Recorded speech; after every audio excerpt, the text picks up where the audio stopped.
Welcome to another alumni update, and I should say all rise because we have the Honorable Judge Shana Rooks Malone with us today. And I have to thank our previous guest on alumni updates, Dr. Lothar, because Dr. Jamie just happened to forward or share a post when you won re-election. So congratulations, first and foremost. Thank you. Now, I don't know what it's like to be a judge, and we'll get into that more in a little bit because I don't want to jump ahead. But like I told you in our pre-show meeting last week, you can keep your job. You don't ever have to worry about Jason opposing Judge Malone in the future. I'll let you have every bit of that. I appreciate it.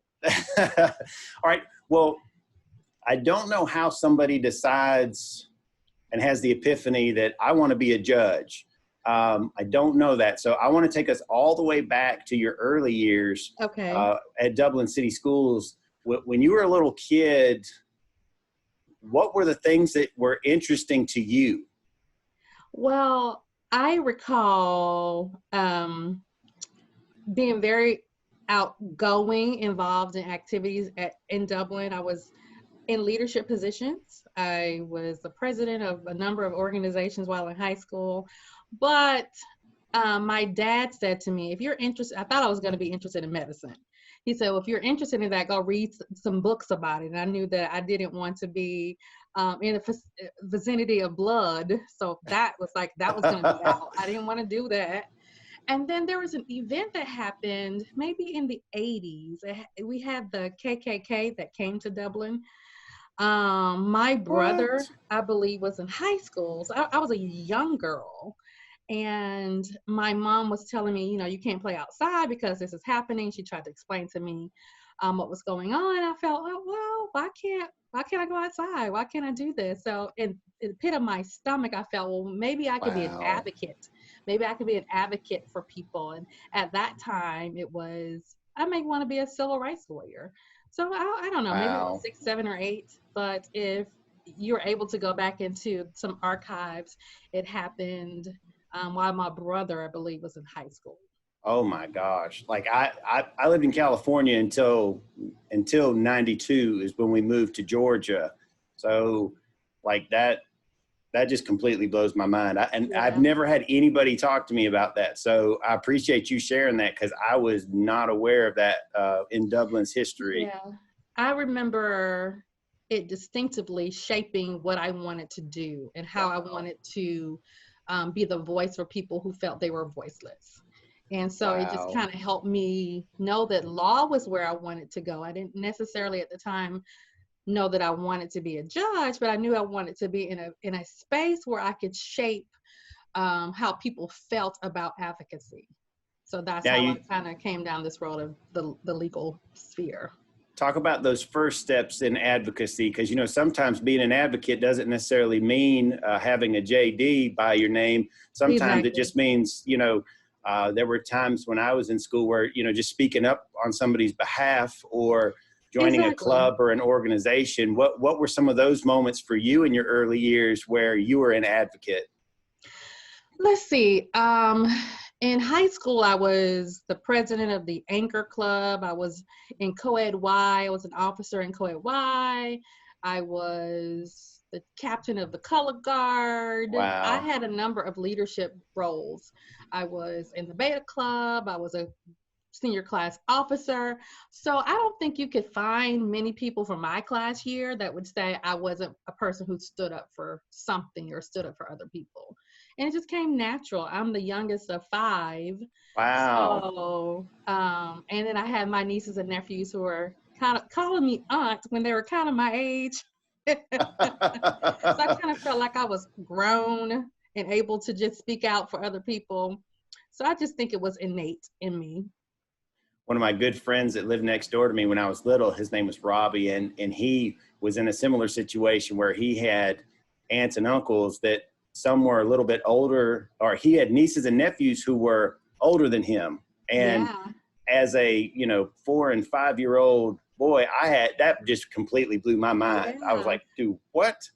I Um, call my niece Renee my sister niece because she's just a couple of months older than me, and everybody thought we were twin sisters growing up. But in fact, I was the aunt, and she was my niece. I kind of felt like I had some authority over her, even though we're the same age.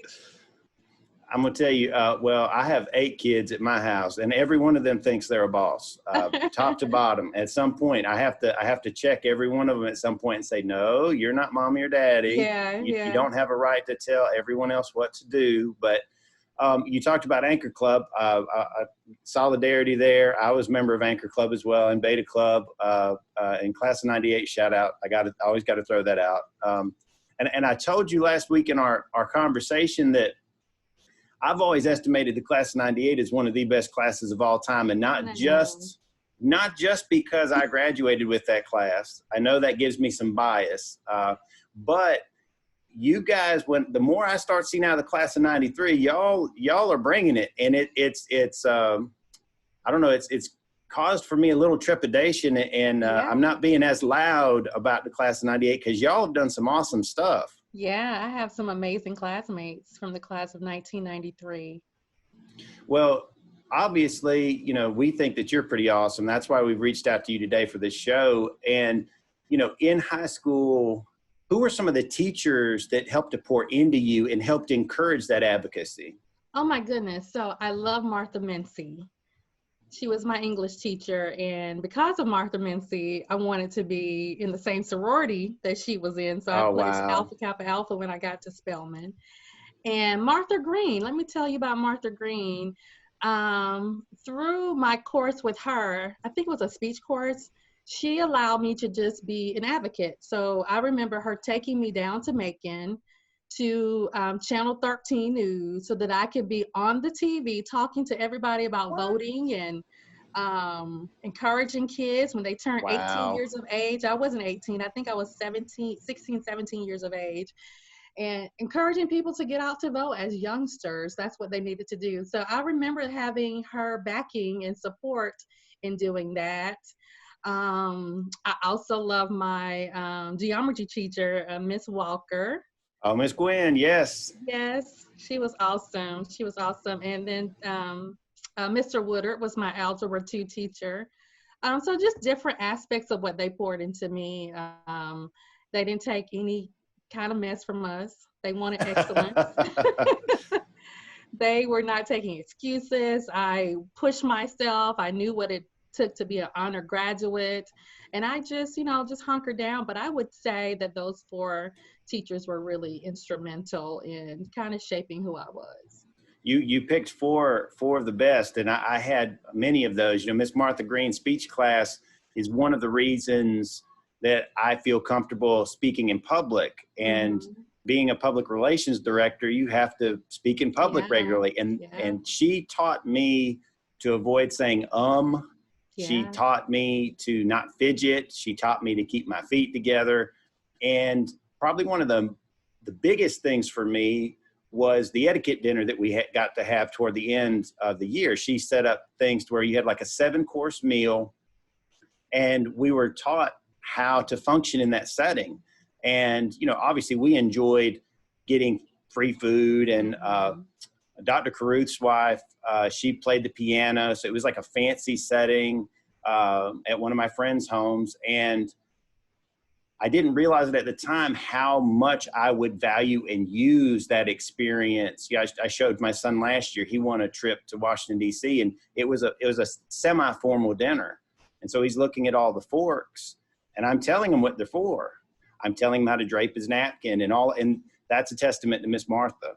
Yeah. No, we didn't get that experience, but Oops. so we were just a few years ahead of you, but she was a dynamic instructor.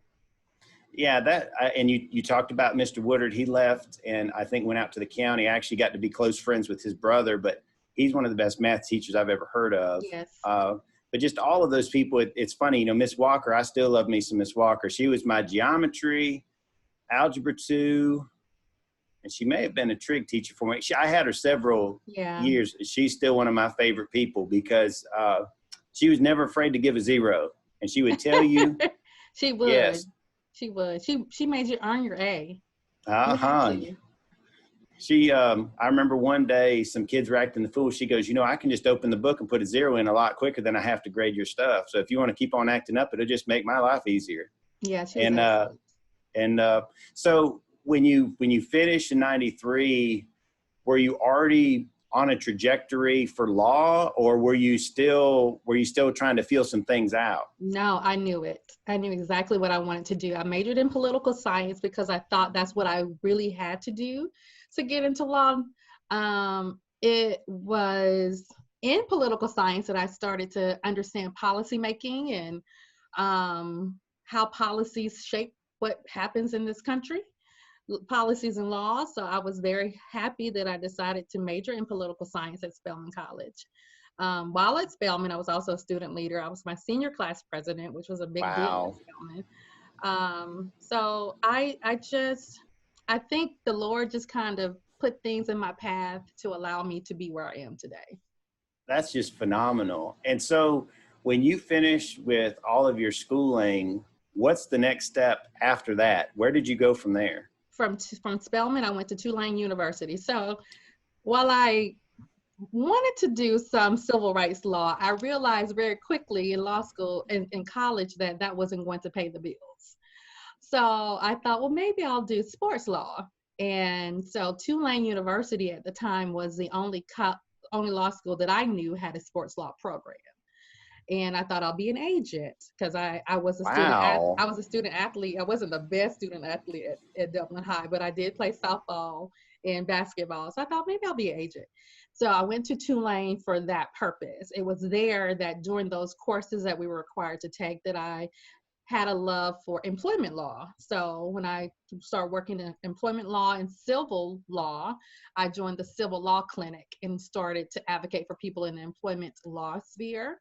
And then I happened to get a case. And so in the clinic, my instructor asked me to take on a family law case. So we're three-year law students, and we're called 3Ls. And we are able to, in the state of Louisiana, I know they now have it everywhere, to represent individuals. So they want pro bono services. So as a third-year law student, I was able to represent them. Wow. So coupled with my desire to litigate and to be in the courtroom is when I decided that transactional law wasn't going to be interesting to me. I wanted to be in the courtroom. So I got my certificate in sports law. I completed all of that since that's why I went to Tulane in the first place. So I have it on my wall in my chambers. But then I said, I wanted to litigate. So when I got out of law school, I would say maybe a couple of months, I decided that I wanted to be on my own. I was thinking big law, but then I had an opportunity to work in a big law firm, and that wasn't me. And then I said, okay, let me form my own practice. Whatever I make is what I'm going to keep. Wow. It's my money. And then everything just started looking great. The money was coming in.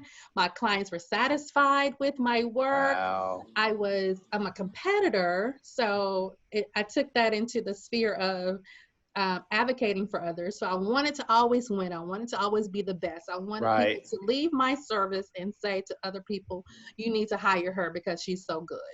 And so that's just what I continue to do. But that's how I've always been. I've been a competitor. I've wanted people to think highly of my work and my service and all of that good stuff. So that's how I got into my own practice and representing others. And I believe it's because of my work for my clients that some of the judges start to say, hey, I think she will be a great judge. Wow.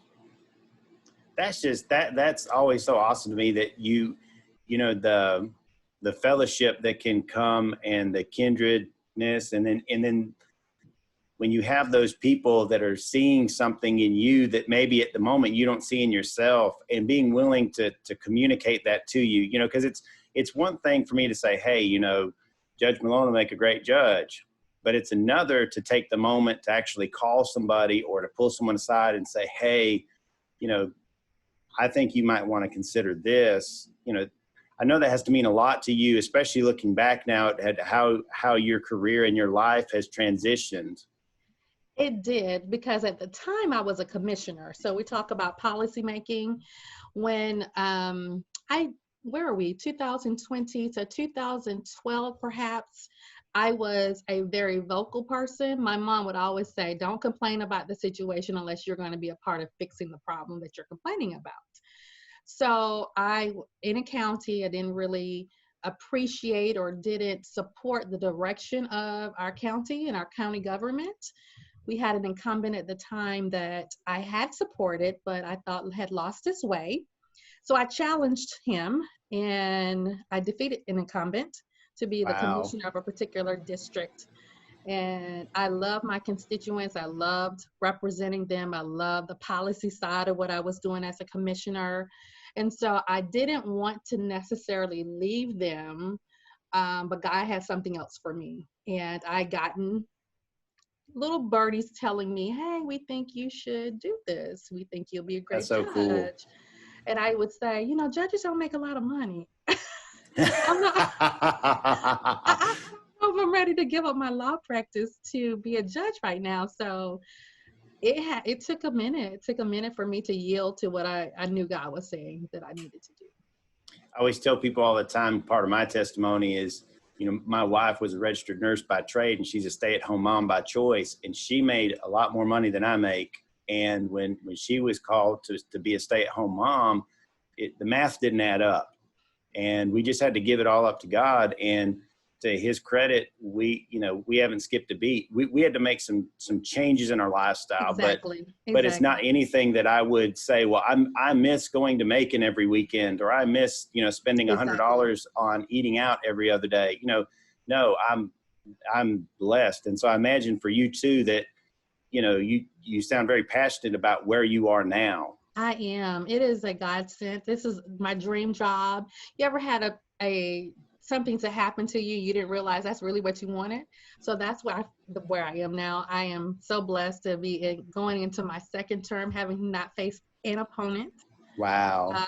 When I ran for the seat, I had two other people vying for the same seat, and the county wanted me as their judge. So I am blessed. I love what I do. We are in a difficult time, I would say, because access to the court system is not what it was before the pandemic. Right. I was running court every day. Now, because of how we have to run court, today's Wednesday, so I am actually in my chambers. I have two calendars today. I'll do morning calendar and afternoon calendar because of how we have to share our space as judges on my court. And so today is criminal court. So my defendants are in a pod at the sheriff's department that we Zoom court. And just because of how we have to move, we have to reduce our caseload, or reduce our calendar, but our caseload is still heavy, right? So it is different. We live stream on YouTube because we want to make sure that the public has access to what happens. Everybody can't be on the Zoom call because it's just not the most appropriate. Yeah, or all the pictures would be like this big, because once you start getting that gallery so big, then everybody's faces get smaller and smaller. Exactly. So we're doing things as best as we can here at Clayton County. Well, I imagine that, that was some of the stuff that we talked about is how the legal system has had to modify and adapt to these changing circumstances. But what in your estimation is still the same when you're looking at, the practice of law? What about it, even with these times and the technologies, what makes the law the same? You mean during the pandemic? Yes, ma'am. People still need services, so that's still the same. The reasons that would bring people to court, that is still the same. But there are some things that are just so blatantly different because of how you have to manage who comes into the courtroom. When you talk about what's 6 feet apart in a courtroom, people riding the elevator up, walking down the hallway, sitting in pews, conversing with their counsel, that is so different. And so we want to ensure that we are protecting people's safety and being very cognizant that we're not putting people in a space to contract the COVID-19 coronavirus. So it is a little different, but and I know across the state of Georgia and across the country, judges are having to do as best as we can but protecting people's rights, but protecting people and Right. the safety of them as well. So it is a little different. You talk about protecting the safety of the people in the court. Talk about from a family perspective, you know, in your role in your family, what are you having to do differently? You know, what are modifications you're having to do at your house to make sure that your family is safe and secure throughout this pandemic? Well, I have a bonus baby. So I co-parent with my first mom. That's Dylan's mom. Dylan's my baby. And so we have to just make sure that both of our households are in cohesiveness about how we co-parent. So that's just different. We just can't be out. I'm not one to be out and about anyway, but now I know I have to worry about are we going to a restaurant today? Right. Are we exposing ourselves to something that then we have to expose our child to, who then exposes his mom to, and vice versa. So it's different when you have to do it that way. But I'm a homebody, so being at home is okay for me. It is when, you know, children want to be out. They want to be out with their friends and they want to Yes. play, and that's a little challenging when you have to say, you know, y'all really can't play basketball together. No. We can't take you to the park. The park is closed, things like that. So at this time, I think most parents are really happy for video games. Yeah, yeah. Trust me, we've had to make some modifications. I actually turned into a lumberjack, and we have a creek that runs behind my house, and I went and cleared out a good portion and made bike trails for the kids to ride, so that they're not having to go out and about. You know, not that you can't go out on the road and ride your bike, but just especially with our smaller kids, they don't need to be out on the road. You know, Right, so right. just having to make those adjustments. To how you live and how you do, you know, maybe Chick-fil-A is being delivered to the house instead of you going to Chick-fil-A, but which sadly ours is closed for renovation. So sad note here in Dublin.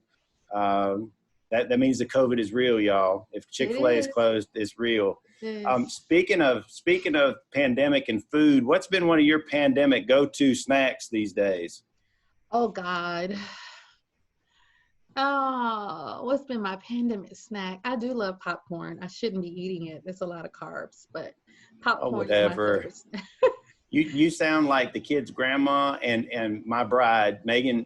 Yeah, I need to get, what just, you know, like it's not like you're opening a giant bag and eating it all the time. You know, if it is what you're craving in the moment, what is there a particular flavor of popcorn that you go for? I like Skinny Pop. That's I my like favorite. just plain butter popcorn. I'll eat the cheese stuff. And, you know, sometimes somebody will end up getting us one of those Christmas tins that has the caramel popcorn and the regular Hmm. popcorn and the cheese Hmm. popcorn that if you don't eat it one day after you get it, it's going to be stale. Right. But the kids still eat it. That's what I don't understand. Like it'll be stale popcorn and they'll be like, y'all look like a bunch of horses in here. Like we can get more popcorn. It's all right. Um, Yeah. Well, but before we call it a day, I want to thank you so much for taking time out of your busy schedule to join us and to share, because, you know, the ultimate purpose, as I told you last week for these alumni updates is not just to catch up with you, which I've totally enjoyed, but it's to show all of our children in Dublin City schools how one moment in a 7 or 8 year old little girl's life has put her in a position to change the lives of thousands of people for the better in your role now. So what would you like to tell those 7 or 8 year old girls or boys at Dublin now about chasing after their dreams? I'll say it's possible. I was raised by a single parent. So it's not how you start, it's how you want to finish. Be involved, get involved in organizations, be kind to people. People remember that. Be generous with your service. People remember that as well. And just shoot for the stars. Whatever you want to do, you can do. No, don't let your background, how you start, change how you feel about how you can propel yourself in this world. That's what I would say.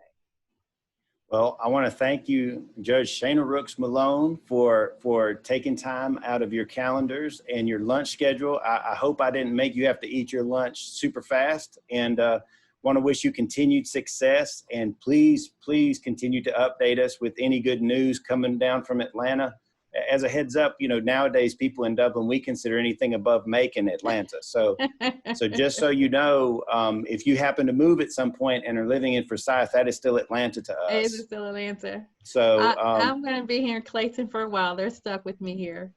I plan to be on this bench for a very long time. Well, Judge Malone, we want to thank you again so much for joining us. And this has been another episode of Alumni Updates. Thank you,